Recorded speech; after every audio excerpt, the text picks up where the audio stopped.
നടിയെ ആക്രമിച്ച കേസിൽ 8ാം പ്രതിയായ ദിലീപിനെ കുറ്റവിമുക്തനാക്കിയുള്ള കോടതി വിധിയിൽ പ്രതികരിച്ച് സാംസ്കാരിക വകുപ്പ് മന്ത്രി സജി ചെറിയാൻ.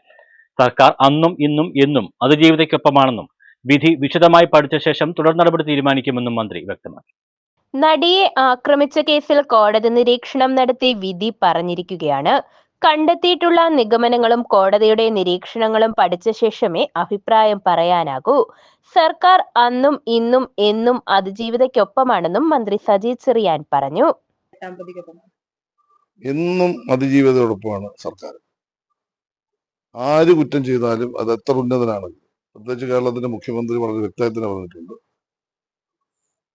ഏത് ഉന്നതനാണെങ്കിലും കുറ്റവാളിയാണെങ്കിൽ നിയമത്തിന് മുൻകൂട്ടും. ആ അടിസ്ഥാനത്തിലാണ് അന്വേഷണം നടന്നത്. ആ അന്വേഷണ അടിസ്ഥാനത്തിലാണ് ഒരു കേസ് തയ്യാറാക്കി കോടതി സബ്മിറ്റ് ചെയ്തത്.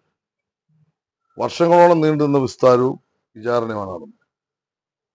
അതിന്റെ അടിസ്ഥാനത്തിൽ ബഹുമാനപ്പെട്ട കോടതി ഇപ്പോൾ ഫൈൻഡിങ്സ് നടത്തിയിരിക്കുന്നത്.